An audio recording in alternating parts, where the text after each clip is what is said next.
stop acting as the anchor. A Zen story for deep emotional relief. Now a high, localized, dry burning or phantom stinging sensation is centering itself entirely between your shoulder blades and radiating forward into the deep, tight tissue of your throat. It is the distinct physical weight of swallowed fire, the somatic consequence of spending your days acting as the unyielding anchor for everyone around you. While denying yourself the right to collapse, cry, or show a single fracture, you are staring into the darkness tonight, because your interior is burning up from the exhaustion of maintaining a brave face, absorbing the emotional shocks of your loved ones, and pretending to be perfectly solid, while your own structure is quietly turning to dust. You are holding your breath in the dark because you believe that if you let your guard down for even a single hour, the entire network of people who depend on your strength will fall instantly into ruin. In this quiet space, the immediate room around you is constructing a sanctuary of absolute, unmonitored privacy. The air has taken on a cool, porous density, dropping toward the floorboards, while the scent of damp volcanic stone and wood ash settles quietly into the dark corners of the ceiling, far away from the exhausting heat of the day's responsibilities. Outside your window, a quiet night mist is gathering over the leaves, cooling the earth and creating a profound, undisturbed perimeter around your bed. The smooth, stable support beneath your torso requires no defensive stiffness from your muscles. Tonight, it does not keep a record of the crises you have managed or demand that you serve as an infinite reservoir of comfort before the sun rises. There is no performance to maintain in this shadow, no relationship to stabilize, and no panic to absorb before the morning comes. You are not broken, dear friend. What you are feeling right now is not a sign of personal failure, nor is it proof that you are uniquely weak or incapable of maintaining your boundaries. The high, dry stinging you carry is simply the natural consequence of a human spirit that has been forced to act as an unyielding furnace wall for too long. Tonight, we will not force your mind to be silent, nor will we demand that you banish these protective anxieties from your thoughts. We will not treat your emotional exhaustion as a defect that must be violently corrected, or your need to fall apart as an enemy that must be punished in the dark. Instead, we are going to change the way your awareness holds this crushing sense of responsibility, learning how to let the trapped internal heat vent completely from your spirit so that the native flexibility of your heart can naturally return.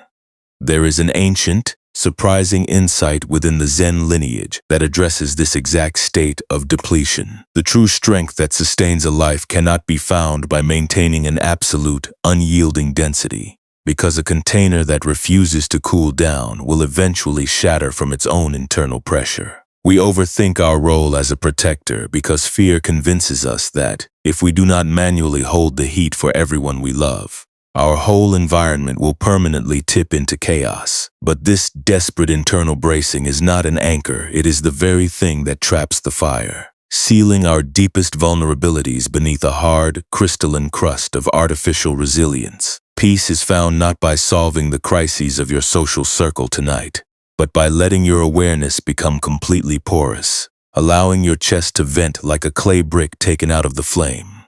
Maybe you have felt this too, during those heavy midnight hours when a partner's unspoken sorrow, a family member's erratic mood, or the quiet weight of someone else's dependency feels like an immediate physical threat, an invisible heat that pulls the small tissue of your throat into a tight knot of defensive readiness. If it feels right, take a slow breath into the absolute baseline of your upper back, noticing the simple, unhurried expansion of your lungs and the way the air naturally recedes from your body, without any intervention from your intellect. You do not need to force anything into a state of structural perfection right now, and absolutely nothing is required of you before the daylight returns. The emotional storms you are worrying about, the people you are trying to shield, the hidden tears you have swallowed to keep others safe, all of these things can exist exactly as they are without your active management. Tonight, you are safe enough to soften the dry burning between your shoulder blades. When we constantly live under the tyranny of having to appear strong, our minds begin to resemble a dense clay brick lining an ancient mountain furnace. Over months of high-temperature cooking and frantic production, Salt from boiling pots has splashed continuously onto the brick, forming a thick crystalline crust that seals its natural pores. Because the clay cannot breathe or release its moisture, the intense heat from the coals becomes permanently trapped inside its core, causing the brick to develop thousands of microscopic fractures internally. It looks perfectly solid, unyielding, and secure from the outside, but it is on the very verge of turning to dust because it has been denied the simple mercy of a cooling draft. The clerk keeps piling more wood into the forge, never realizing that the brick is dying from the inside out, not from a lack of strength, but from an excess of trapped heat. The furnace keeper is so consumed by the outward brilliance of the flame that he fails to realize a startling paradox. The brick does not need to stay red-hot forever to preserve its utility. Its internal fiber can only remain integrated if it is occasionally removed from the fire entirely, exposed to the damp night air, and allowed to cool until the salt crust naturally dissolves. Your mind, in its habit of constant emotional buffering and rescue work, has been acting as that unvented hearth brick for years, trying to absorb patch after patch of secondary stress to keep the peace for the people around you. You look for stability, yet the internal pressure only grows more punishing, not because you lack compassion, but because you are treating your own nervous system as an infinite furnace that must never turn cold. The suffering you feel tonight is the friction of that trapped heat, the high, dry stinging of a body that is desperately trying to maintain a rigid, unpolished mask of absolute invulnerability while the interior is crying out for rest. Let yourself notice that old habit of self-protection without judging it as a mistake. The instinct to act as an absolute anchor when we see our relationships growing volatile is merely a deeply ingrained form of love, a way the tired spirit tries to ensure safety when the world feels unpredictable and fragile. But tonight that love can take a much cooler, more spacious form. In a moment, our journey will take us down to a low-ceilinged monastic kitchen dug directly into the volcanic stone of a northern ridge, where an old kitchen master and a simple soot-stained iron ash poker will show us how to let the fires go dark without any struggle at all. For now, let your awareness rest within the simple, flat reality of your physical frame, allowing the dry burning across your throat to be exactly as it is, fully protected by the absolute privacy of the night. Deep within the low-ceilinged monastic kitchen dug directly into the dark, volcanic stone of a remote northern ridge, the air remained dense with the thick, heavy swirl of rising steam, the sharp tang of boiling rock salt, and the continuous low thrum of a subterranean fire that had not been permitted to go out for 3 winters. It was a space defined by a constant humid weight, where the stone walls sweat cold moisture even as the massive central stone hearth radiated an intense dry glare outward into the gloom. In this damp cavern worked a young monk named Jiku, who carried an internal ache that made his throat feel tight and dry, as if he had spent years swallowing the very ash from the wood boxes. For many seasons, his mind had been trapped in a quiet, exhausting vigil, watching over the fragile health of his aging teacher, and taking upon himself the absolute responsibility for the physical comfort of everyone in the valley, living in a permanent, silent panic that if he once dropped his tireless care, his whole community would fracture under the cold mountain winds. Jiku carried a secret, heavy resentment toward his own fatigue, and because of this habit of continuous emotional buffering, his chest was always rigid, holding back his own tears to ensure that others found a calm, unchanging anchor in his presence. He lived with the constant anxiety that his internal strength was insufficient to match the endless demands of the great kitchen, and whenever the winter supplies grew lean, or a fellow traveler brought their heavy sorrows to the hearth, his thoughts would instantly turn into a fierce internal court case, declaring that he must never show a single moment of vulnerability, lest the entire household lose its orientation to him. An empty woodbox or a quiet sigh from an exhausted brother felt like an immediate physical indictment of his worth, a burning reminder that he was the only wall standing between his world and absolute collapse. At the center of this volcanic stone kitchen stood the primary boiling furnace, its interior lined with thick, dense clay blocks that had been fired to an iron-like hardness to withstand the continuous heat.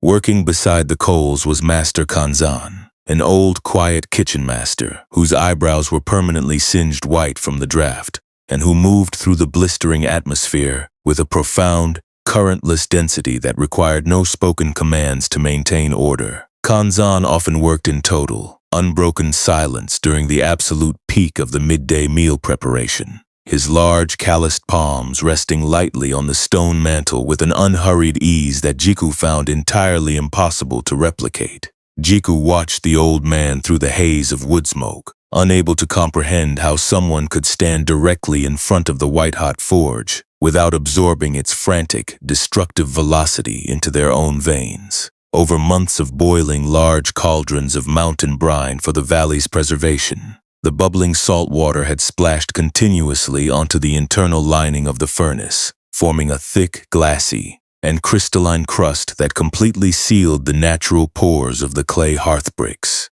Because the dense material was denied its natural capacity to breathe or release its moisture, the intense heat from the oak logs became permanently trapped deep within the core of the bricks, causing the stones to develop thousands of hidden microscopic fractures that groaned softly whenever the fire reached its peak. Jiku, struck by an immediate wave of structural panic during the evening cleanup, noticed the faint, muffled ticking sound within the masonry and grabbed a long, soot-stained iron ash poker with a hooked tip, intending to aggressively rake the remaining embers and pack the draft with fresh mortar to force the structure to hold its shape through sheer containment. The metallic scraping of the iron poker against the volcanic stone echoed sharply down the dark corridors of the kitchen, each stroke tightening the dry, stinging knot of tension between Jika's shoulder blades. He worked with a desperate, trembling velocity, trying to reinforce the blistering wall and smooth over the cracked exterior, believing that if the masonry failed for even a single morning, the entire monastery's winter sustenance would fail, and his reliance would be proven a sham. The central iron flue began to shake under the artificial containment of the heat, its joints groaning as the trapped pressure within the sealed bricks fought against the unyielding stone frame. Master Kanzan stepped out from the thick curtain of steam near the water troughs, his woven sandals making no sound on the wet ash of the floor. The old master did not offer an immediate lecture on the properties of fire or demand to see the firewood tallies. Instead, he walked slowly across the humid chamber, laid his cool, damp hand directly over Jika's white knuckles, and gently stopped the young man from driving the iron poker into the furnace walls again. The only sound in the deep, low cavern was the heavy, rhythmic hiss of the cauldrons cooling down and the rapid, shallow breathing of the young monk. Kanzan did not look at Jika's face. He reached out his other hand, took the soot-stained iron poker from the clerk's stiff fingers, and laid it down across the cold stone floorboards, entirely out of reach. With a slow, deliberate motion that completely defied the urgent demands of the morning prep, Kanzan did not add fresh clay to the lining or try to seal the outer cracks with mortar. Instead, he reached into the lowest draft opening, pulled out the central iron retention pin that held the main fire grate in place, and allowed the entire bed of burning oak coals to drop cleanly into the cold stone water basin beneath the floor. A massive roaring cloud of clean white steam billowed up from the depths, instantly cooling the air of the vault and filling the space with the sharp mineral smell of wet volcanic rock and extinguished wood ash. The old master sat down directly on an upturned cedar log beside the now darkened furnace, his gray robes turning damp from the descending mist. In his low, gravelly voice, the kitchen master explained that when a hearth brick has been crusted with salt from the pots, a servant cannot preserve its strength by feeding the fire or forcing the masonry to stay hot through the night.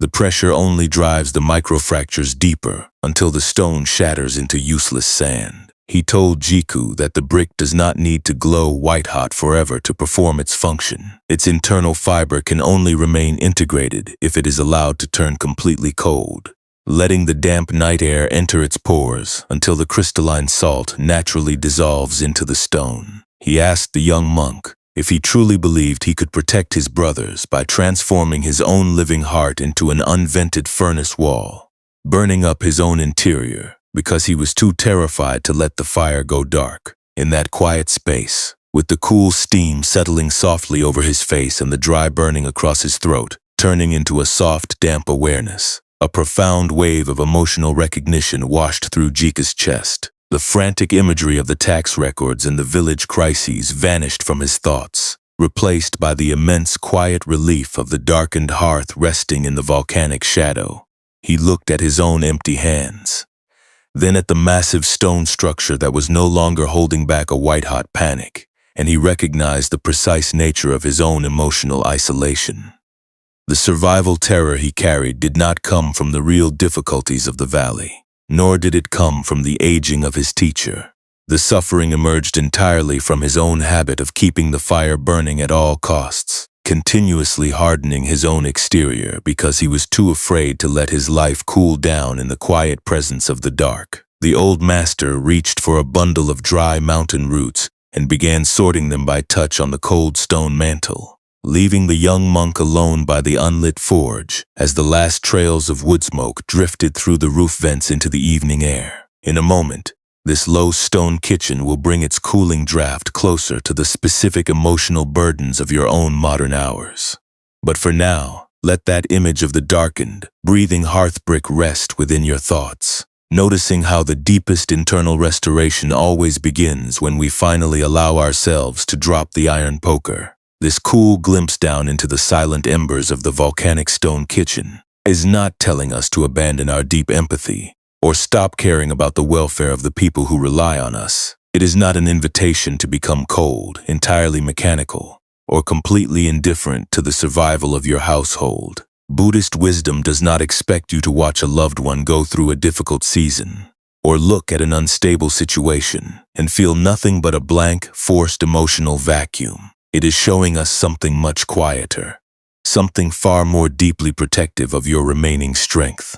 It is revealing that the primary source of our exhaustion is rarely the simple presence of a family crisis or a demanding environment, but the frantic, desperate way the mind holds those burdens, turning a temporary strain into a permanent definition of our personal duty to suffer in silence. When we look directly into this pattern, we can see how we continuously add a second wound to the first. The first wound is simply what life brings: a partner's unspoken sorrow, a family member's erratic emotional state, a sudden loss in the community or the plain. Unpreventable reality that human beings fluctuate and experience pain on their own unhurried timeline. This first difficulty is clean, a natural part of navigating a world where the people we love have limits and encounter structural hardships. It is the natural splash of salt water that hits a hearthbrick during a busy production season. But the second wound is the one we construct ourselves in the quiet hours of the evening. It is the heavy, suffocating internal narrative that insists we must never show a single moment of fatigue, that we are personally failing if those around us are unhappy, and that we must violently burn up our own interior to maintain a performative shield of absolute invulnerability before we are permitted to rest. This second wound is the frantic raking of the ash and the packing of false mortar we carry out in a state of psychological panic, trying to force an artificial containment over our anxieties, because we are too terrified of what will happen if our armor shows a crack. What we often describe as a necessary dedication to our loved ones is frequently the tight, suffocating grip of an anxious ego that whispers, if I do not manually absorb this shock, if I do not stay awake to engineer a flawless emotional anchor for everyone I know, our whole world will permanently collapse and it will be my fault. We treat another person's bad day as an absolute emergency that must be aggressively managed, a hot forge that must be kept burning through the night before we can sleep.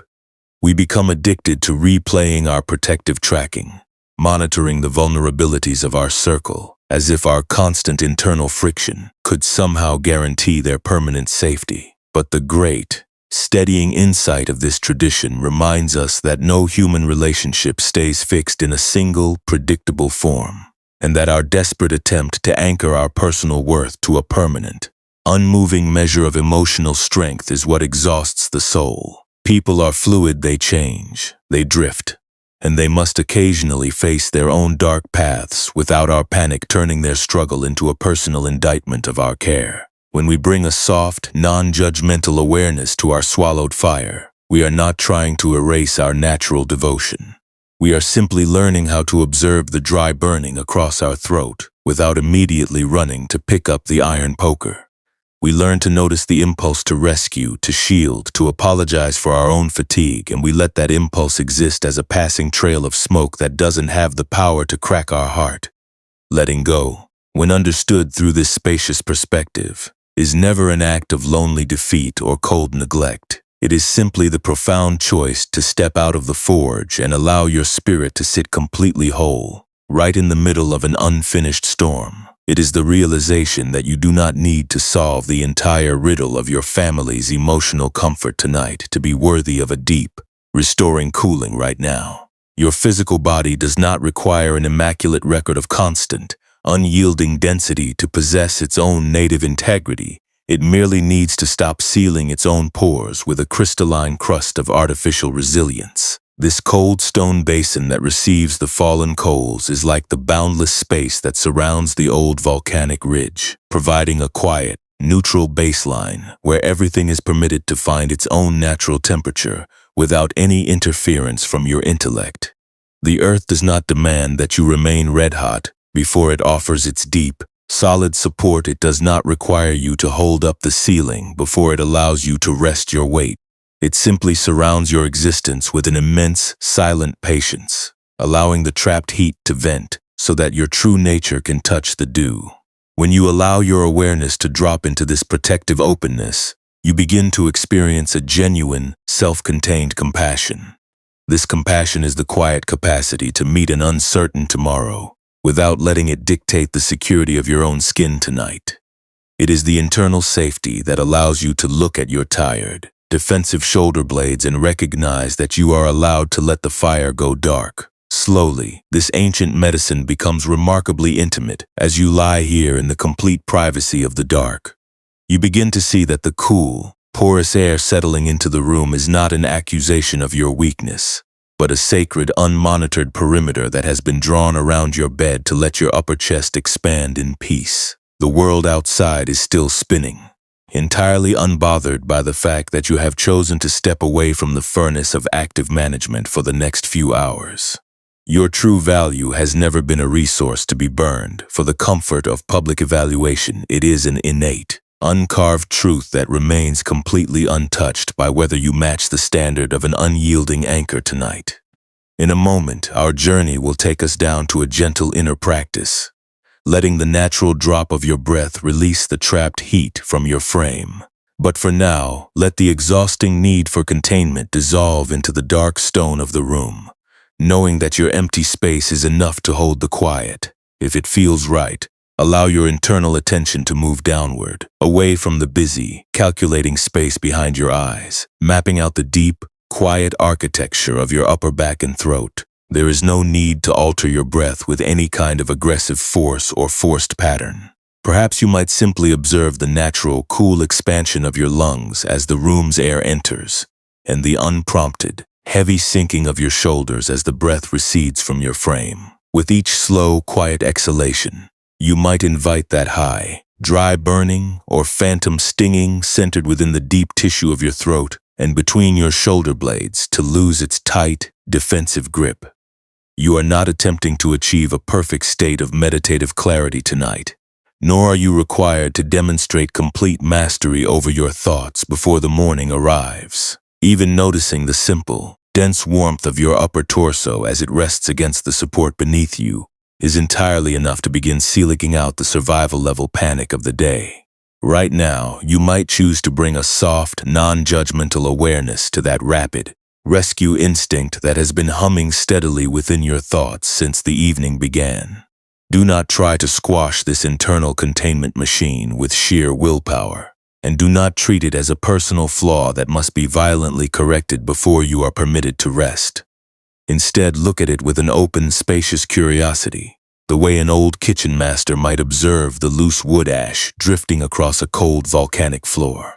Notice if there is a specific, modern shape anchored to this physical tightness, perhaps an image of a family member's face, a quiet comparison against the visible composure of a colleague, or a persistent anxiety about whether your emotional resources will be sufficient to protect your entire circle from an unpredictable storm. As you witness this thought moving through your internal sky, you can gently name the emotional pattern without adding any layer of harsh self-criticism to its movement. You might silently tell yourself that this is simply the mind's old habit of feeding the furnace, the terrified conditioning of the anxious monk who continuously packs false mortar onto the hearth because he is afraid of a cold draft. There is a deep, unhurried freedom in simply recognizing this reflex for what it is, rather than letting it dictate the actual tension of your bones.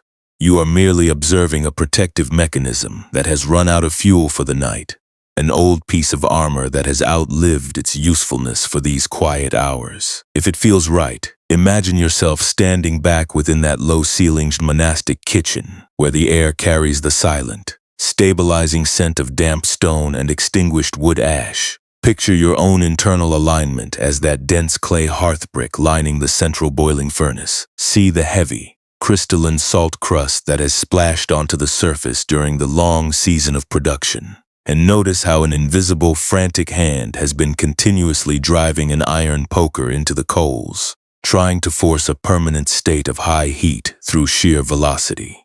Now, instead of using your remaining mental energy to balance the environment or correct the emotional temperature of your life, you might simply choose to use the natural drop of your exhalations as a protective release. Imagine yourself letting those false weights, the social obligations, the swallowed words, the constant demands for emotional invulnerability slip away from the glowing core of your mind. Watch them fade down one by one, losing their grip and dissolving harmlessly into the damp volcanic stone far below your feet. There is absolutely no need to force this imagery, and there is no pressure to witness an immediate dramatic unlocking of your protective fears.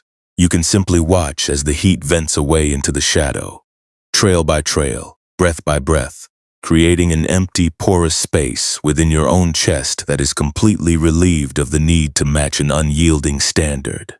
With every slow, unhurried breath that leaves your upper chest, picture the image changing as the central iron retention pin is gently pulled from its housing entirely. See the old master allow the whole bed of burning coals to drop cleanly into the cold stone basin beneath the floor, letting the massive, roaring cloud of white steam instantly cool the masonry. The brick is no longer straining under artificial pressure.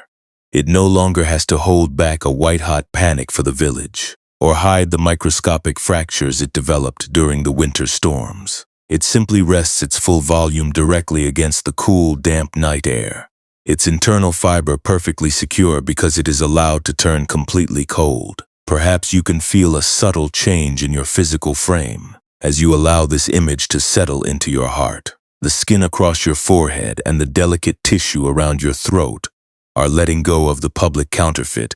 They are dropping the performance of being perfectly solid, going entirely soft and open in the absolute privacy of your room. There is no longer an urgent requirement to solve the riddle of your loved one's emotional comfort, or to guarantee your permanent resilience before the sun rises.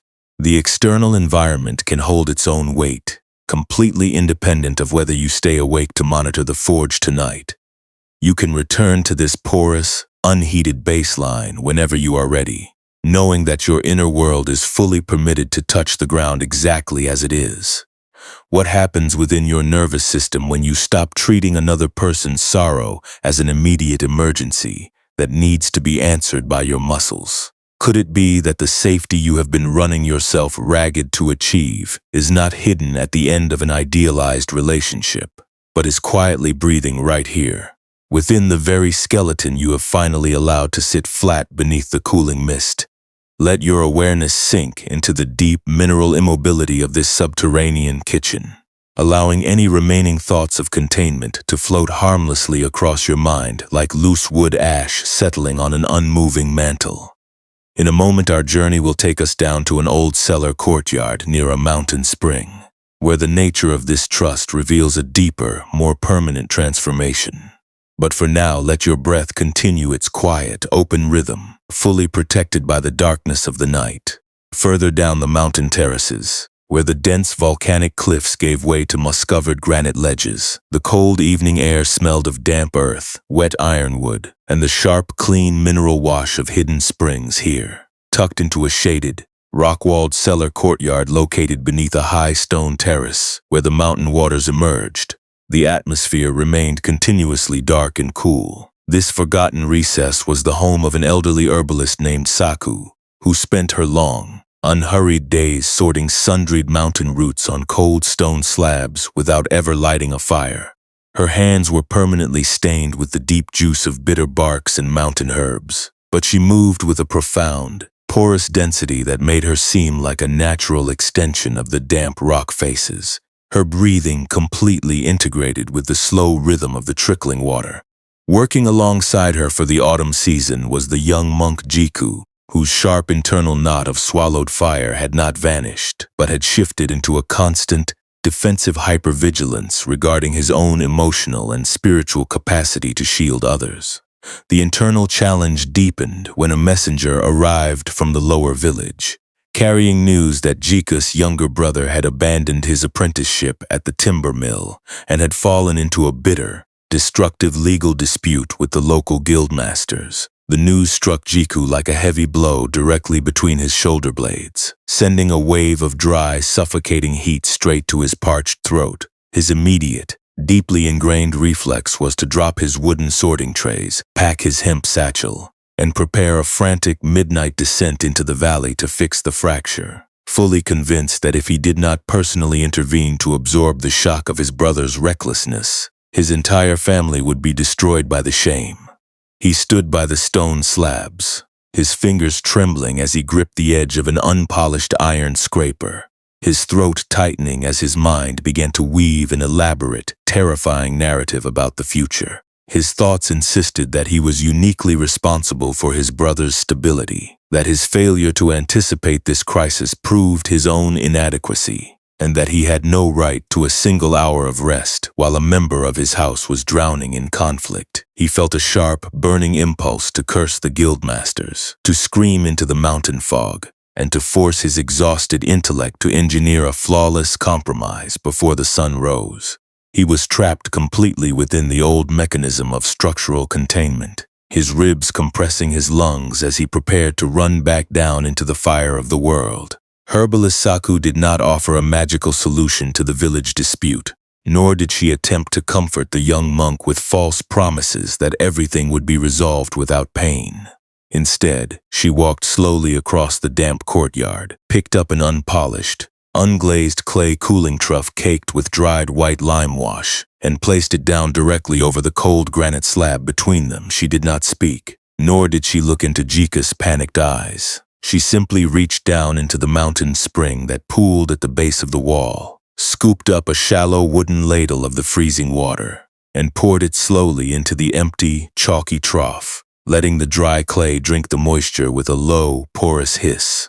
In her low, remarkably level voice, the old woman explained that when a family member chooses to build a roaring forge in their own house, a brother cannot cure the heat by jumping into the flames to serve as a secondary wall. The frantic buffering only causes the protector to shatter alongside the person they are trying to shield. She pointed to the damp white lime lining the trough and told Jiku that his brother's path, like the bitter mountain roots drying on the slabs, had to go through its own natural winter, its own unpreventable friction with the laws of the valley. She explained that by constantly treating every relative's crisis as an emergency that he must absorb in silence, he was not practicing genuine compassion. He was merely feeding an ancient, exhausting pride that mistook personal exhaustion for spiritual strength.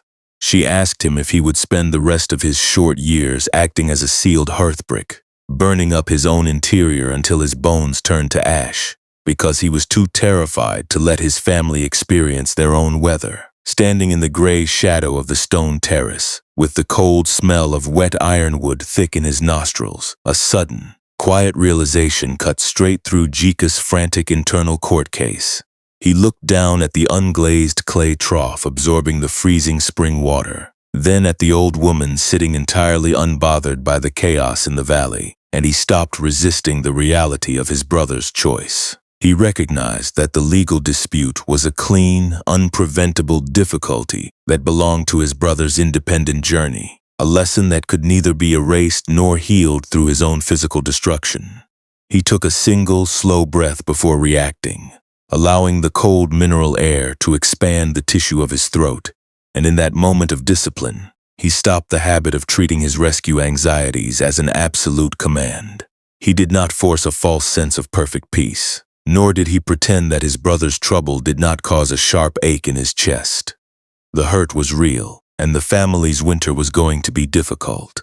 But in that small shift of posture, he chose to remain precisely where his feet touched the damp stones of the courtyard, sitting quietly with the absolute uncertainty of the tomorrow, refusing to load his upper back with a midnight run born out of survival terror. He reached down with his stained fingers, picked up a handful of the bitter, dried mountain roots from his tray, and laid them gently into the water of the cooling trough, a simple, compassionate action that did nothing to change the guildmaster's minds, but everything to honor the profound, unheeded reality of the moment he actually inhabited. This was the subtle, lasting transformation in how he related to his own suffering. He was no longer treating his own nervous system as an infinite furnace wall that had to absorb the sparks of every life near his own. He was allowing the clay to become completely porous, letting the heat vent into the mountain fog without using his own throat as a dam against the world's currents.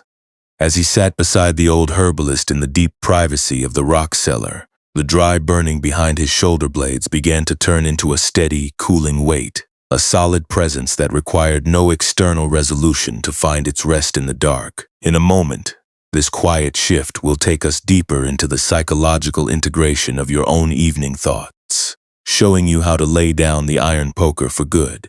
But for now, let yourself rest within that shaded courtyard, knowing that you do not need to fix the valley to be permitted to sit still tonight. The deep, quiet shade of the rock cellar and the slow settling of the cooling trough provide a steady lens through which we can begin to examine the precise psychological architecture of our own modern suffering. When we feel emotionally heavy and unable to rest at night, our instinct is to assume that the external conditions of our lives are simply too intense, too chaotic, or too threatening to permit our minds to go dark. We believe that if our relationships were perfectly stable, if the people around us were entirely free from crisis, and if our material future were guaranteed by an unyielding contract, then our inner world would naturally become quiet. But if we look closer into the dark spaces of our awareness, we discover a much more intimate, internal friction that has nothing to do with the external landscape. We find that our primary exhaustion emerges from our own continuous, desperate attempts to control the uncontrollable variables of existence, treating our own nervous system as an infinite barrier that must absorb every passing shock to keep the world from collapsing. This compulsion to play the unyielding anchor creates a subtle but devastating trap within the human heart. We begin to mistake a rigid, unvented resistance to reality for genuine spiritual grounding. When an unexpected difficulty arrives, a sudden emotional distance from a partner, a sibling's reckless choice, or the slow, unpredictable shifting of our professional security, our immediate reflex is to tighten the muscles between our shoulder blades and swallow our own reactions to present a flawless, uncracked exterior to the world. We believe that showing our fatigue or admitting our uncertainty is a form of betrayal and dangerous exposure that will invite immediate chaos into our environment. Out of this fear of vulnerability, we begin to use self-judgment and shame as false mechanisms of self-improvement, continuously scolding our own tired spirits for feeling overwhelmed, as if we could somehow whip our hearts into a state of permanent, invulnerable density through sheer internal cruelty. Over time, this relentless habit of emotional buffering transforms our very identity into a high-temperature prison. We no longer see our inner strength as a temporary response to a passing storm. We begin to define ourselves entirely by our capacity to suffer in silence, weaving our accumulated burdens, our unshared tears, and our historical roles as protectors into a heavy, suffocating cloak that we are terrified to lay down. We become like the dense clay brick that has spent too many seasons inside the roaring forge, allowing the splattered salts of everyone else's boiling anxieties to form a hard, crystalline crust over our natural pores. Because we have sealed our boundaries so tightly against the possibility of showing weakness, our internal core can no longer breathe or release its moisture. The intense, frantic heat of our survival panic becomes trapped deep within our tissue, producing thousands of microscopic, psychological fractures that grind against one another whenever the room falls quiet. The timeless insight of Buddhist wisdom cuts directly through this exhausting pretense by introducing a profound, clarifying distinction between what is known as the first pain and the second pain. The first pain is simply the raw, unpolished reality of what life brings to our door. It is the natural, unpreventable friction of being a limited human form navigating a changing world filled with other limited human forms. It is the bitter root harvested from the high cliff. It is the sudden, cold draft that enters through a ruined stone archway. It is the fact that the people we care about will occasionally make mistakes, experience sorrow, or pass through their own dark, unguided winters. This first difficulty is entirely clean and neutral, a basic condition of our shared existence that carries no personal malice toward your identity. It is simply the mountain spring water being freezing cold as it leaves the rock face, carrying no inherent judgment of your capacity to bear its temperature. The second pain, however, is the immense, suffocating layer of suffering that our own minds manually add to that initial wound through our frantic resistance to uncertainty. The second pain is the long, internal court case that insists your brother's recklessness is a proof of your own failure, or that a partner's quiet mood is an active emergency that you must stay awake to solve before the sun rises. It is the exhausting habit of replaying your past missteps to see where your defense faltered, or continuously rehearsing future catastrophes to ensure you will never be caught off guard by a sudden shock. This secondary suffering is the bundle of false mortar and iron tools you pick up in the dark, trying to reinforce a blistering furnace wall that is desperately crying out to go completely cold. We cannot always control the first pain, because we cannot command the valley to stop changing or force our loved ones to live without their own painful detours. But we can absolutely learn to stop feeding the second pain. True inner peace, when encountered through this spacious perspective, is never the magical elimination of all your real-world problems, nor is it a state of frozen perfection, where your family never faces another crisis. Genuine peace is simply a completely transformed relationship with those difficulties. It is the willingness to let an unresolved legal dispute, an incomplete conversation, or a complex relationship sit precisely as it is on the cold granite slab of the present moment, without using your thoughts to tear your own chest open to fix it. It is the realization that you can care deeply about the people in your life without gripping their destinies so tightly that you split your remaining strength. By refusing to treat your own fatigue as a moral flaw that must be corrected through shame, you allow the hard, crystalline salt crust over your heart to naturally soften and dissolve in the quiet privacy of the evening. When you stop treating every defensive, calculating thought as an absolute truth, the frantic internal forge naturally runs out of fuel for the night. You begin to see that your actual, physical presence does not require an immaculate record of constant, unyielding resilience to hold its place in the world. You do not need to win the argument of validation before you are permitted to close your eyes, and you do not have to guarantee the emotional comfort of your entire social circle to be worthy of a deep, restoring rest right now. The external environment can hold its own weight, completely independent of whether you stay awake to monitor the embers.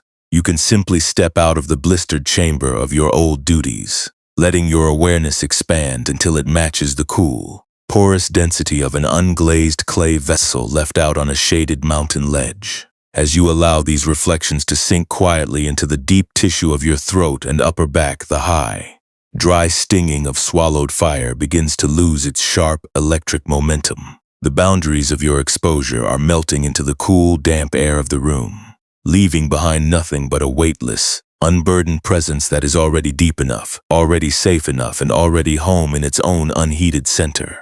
The day is fully spent, the cauldrons are empty, the iron scraper has been laid down, and your inner world is finally being permitted to turn completely cold. In a moment, our journey will bring this soothing medicine directly into the specific fragmented settings of your modern daily life, showing you how to practice this porous openness when the morning returns.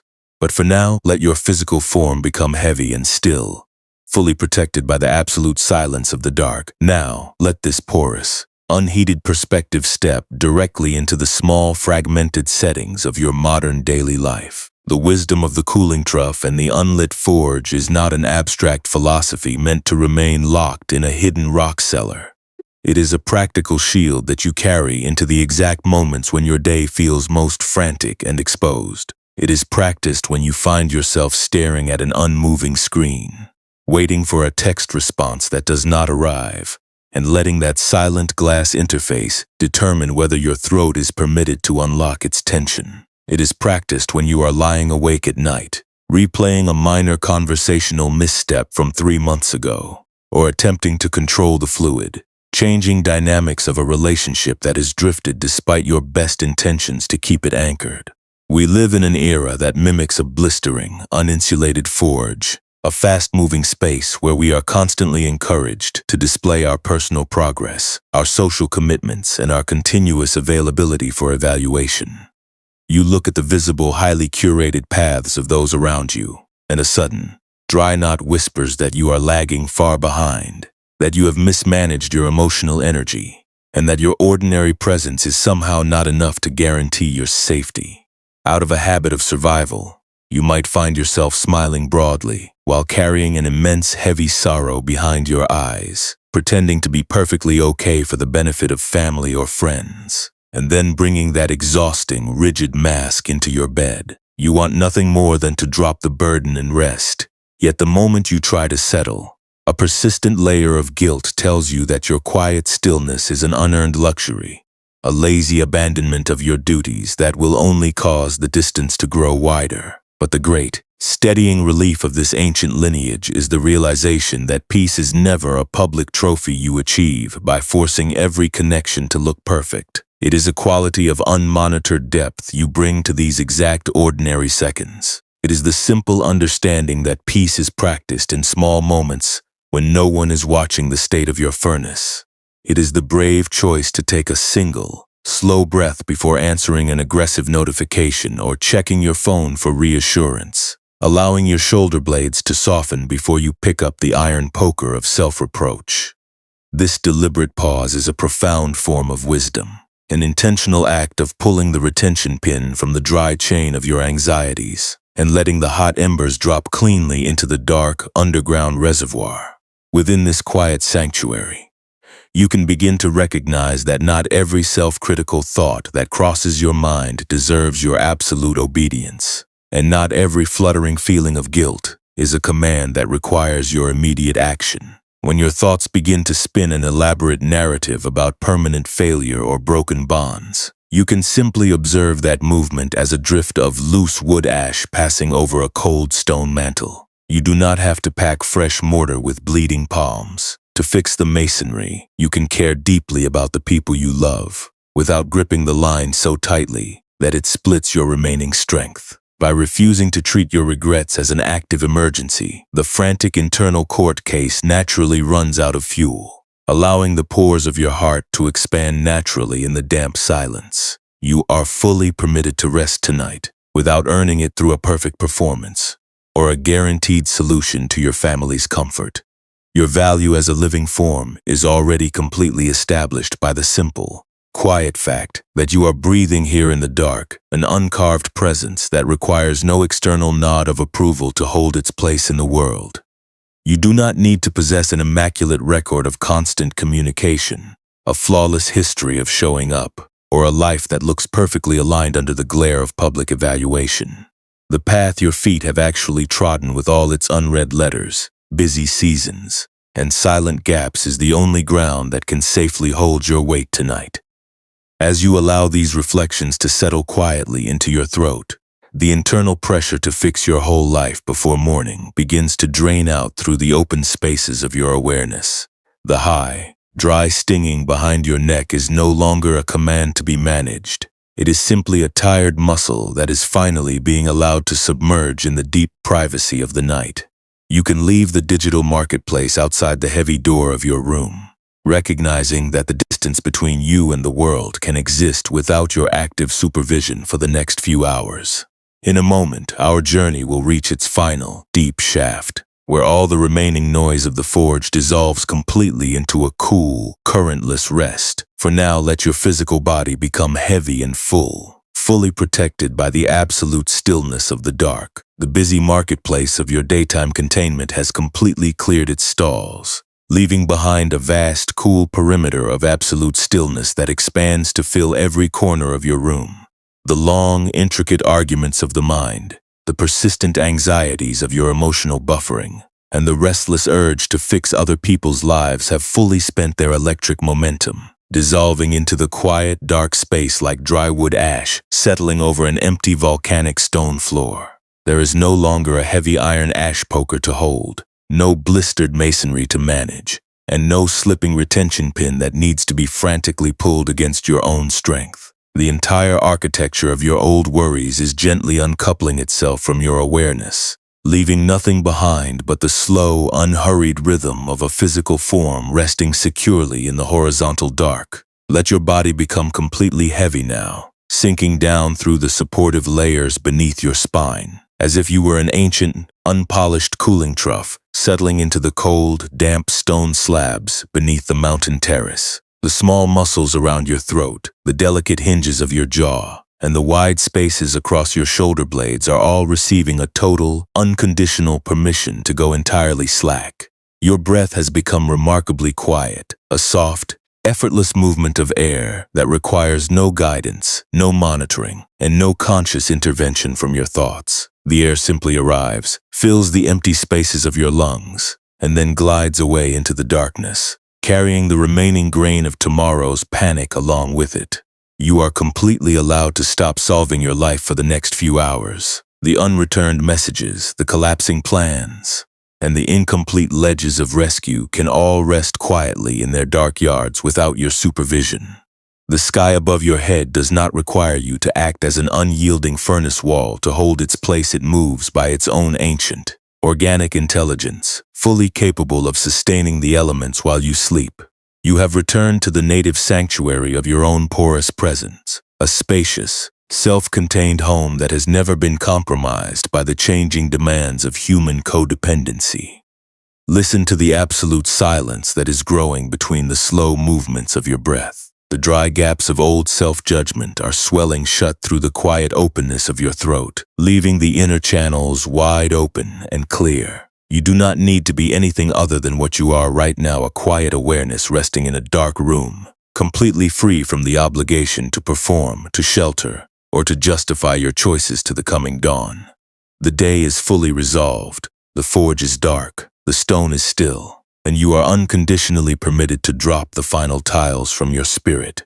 Let yourself slide effortlessly into the deep, unbroken stillness of a dreamless sleep, allowing your awareness to dissolve entirely into the dark, comforting expanse of the cool night air. What if the most profound protection you could ever offer to the world was simply the willingness to let your own heart turn completely cold in the safety of the dark? This cooling is not an absence of life, but a profound return to the pristine, quiet elements that formed your spirit long before the first fire of responsibility was ever kindled in the valley. It is the restoration of the clay itself, an invitation for every microfracture within your thoughts to find its natural alignment under the soothing medicine of the night air. When the furnace goes dark, the stone does not vanish, it simply remembers the ancient, unyielding peace of the mountain ridge from which it was quarried. In the same way, as you allow your internal temperature to drop, you are not losing your capacity to love or protect those who matter to you. You are simply allowing the unvarnished truth of your existence to rest completely undisturbed by the frantic velocity of the waking world. Let the slow, rhythmic movement of the dark mist outside your window guide your awareness deeper into the quiet corridors of your own chest. Each breath that enters your body is like the cool, mineral water of the mountain spring trickling over the unglazed clay cooling trough, washing away the residual salt crust of old expectations and melting the hard, defensive boundaries you have carried for so many winters. There is no need to evaluate how well you are letting go tonight, and there is no ledger keeping track of how deeply your muscles are relaxing against the bed. Even noticing the subtle, cool space that has opened behind your throat is entirely enough to signal to your nervous system that the vigil has officially ended for the night and that the gates of the forge are wide open. This is the gentle reclamation of your native simplicity, the willingness to step out of the blinding glare of the market square and let yourself become completely anonymous in the deep shadow of the evening. The grand narratives of rescue that kept your mind running in circles during the day are losing their sharp, distinct outlines, softening into the background noise of the night like the distant, occasional crunch of wet ash beneath a sliding sandal. You do not need to defend your right to be tired, and you do not need to provide a flawless justification to the dark before you are permitted to let your eyelids grow heavy. The support beneath your shoulder blades is completely solid, an unmoving foundation that has never required you to maintain an artificial resilience to hold your place in the world. As the quietness expands through the deep tissue of your throat, imagine the physical imagery of the rock-walled cellar courtyard coming closer to your resting frame. See the flat granite slabs catching the cool moisture of the mountain fog, their ancient surfaces completely clear of the heavy wood boxes and iron scrapers that littered the afternoon. The unglazed clay trough sits quietly in the shadow, its porous walls fully saturated by the freezing water of the spring, completely empty of any active pattern or boiling friction. The lime wash along its rim is soft and damp, blending seamlessly with the dark contours of the rock face, until there is no longer a distinction between the container and the mountain that cradles it. Your overthinking mind is adopting that same porous, currentless quality as you slide deeper into the horizontal dark. The persistent thoughts that insisted you must stay awake to protect your circle from the coming winter are dissolving into the vast, silent space of your room, leaving behind nothing but a wide, hollow presence that requires no manual steering. You do not need to carry the memory of your past missteps to prove your devotion, nor do you need to use internal criticism to correct your direction for tomorrow. You are fully permitted to leave the entire ledger of human dependency outside the heavy door of your room, recognizing that the world will continue to turn without your active containment, and that your spirit is unconditionally allowed to go completely soft. With every slow, unhurried exhalation that flows from your upper chest, feel the heavy, warm comfort of your physical form becoming entirely integrated with the stillness of the night. The boundaries of your old duties are melting into the cool air, leaving you completely roofless, an open structure through which the night wind can pass without encountering a single point of rigid resistance or internal friction. You have returned to the only sanctuary that has ever been permanent, the deep, unmonitored baseline of your own breathing body, fully protected by the immense non-judgmental mercy of the dark. There is nothing left to rake, nothing left to reinforce, and absolutely nothing left to solve before the morning sun touches the ridge.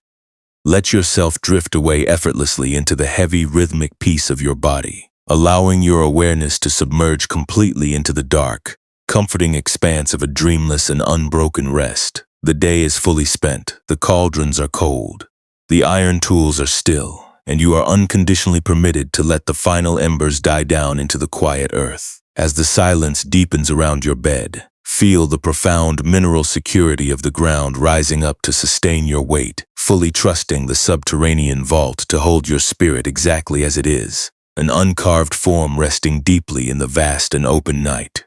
The vast density of the stone walls holds your awareness now, a massive and silent perimeter that has no memory of the false masks you wore during the day, nor any anxiety for the emotional storms that may blow across the valley tomorrow.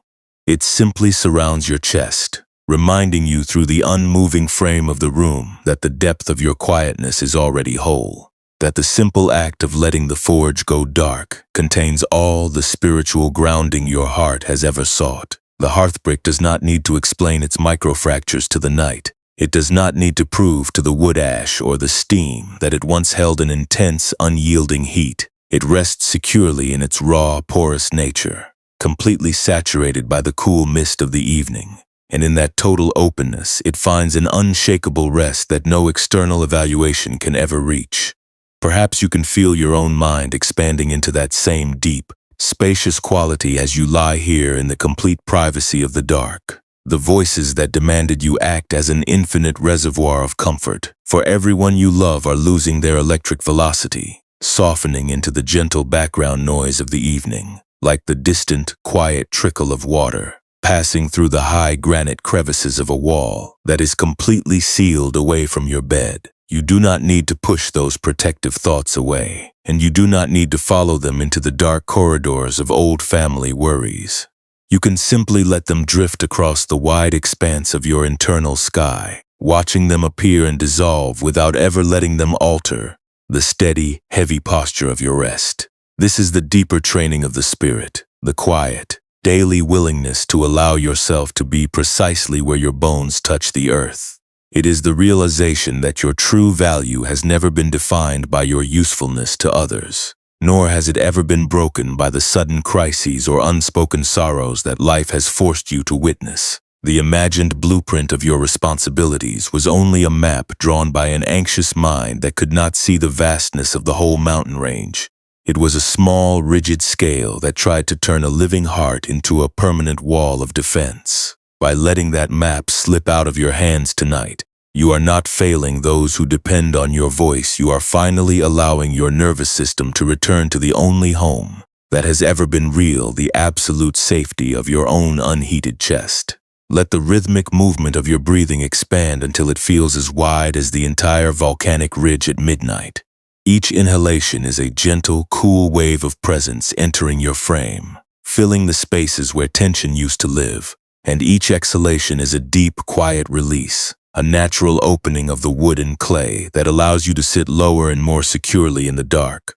There is no effort in this movement, no striving to achieve an idealized state of meditation, and no pressure to heal your entire social circle before the sun rises. You are simply existing as a living form in a quiet room, fully supported by the flat ground beneath you, and fully embraced by the immense patience of the night. The heavy iron poker of your old expectations has washed clean through the open slats of your mind, leaving the internal channels wide, hollow, and perfectly clear. The machinery of your overthinking has finally gone silent, its heavy wheels resting peacefully in the dark shallows, no longer burdened by the weight of accumulated responsibility. You are an empty valley now, a beautiful, unadorned structure through which the quiet energy of the world can move without any friction or resistance. You do not need to hold on to your vigilance to protect your worth, nor do you need to use shame as a weapon against your own tired spirit.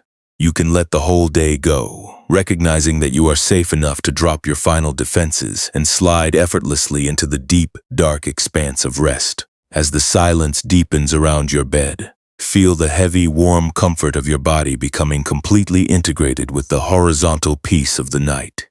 The boundaries of your exposure are melting into the cool air, leaving only a weightless, unburdened presence that requires no external nod of approval to hold its place. You are home in the only sanctuary that has ever been real, resting quietly under the unlit beams where the fresh air of your life naturally merges with the boundless peace of the night. There is nothing left to steer, nothing left to calculate, and absolutely nothing left to solve. Let yourself drift away into the heavy rhythmic peace of your body, sliding effortlessly into the deep, dark expanse of a dreamless and unbroken sleep, fully trusting the open ground to cradle you exactly as you are.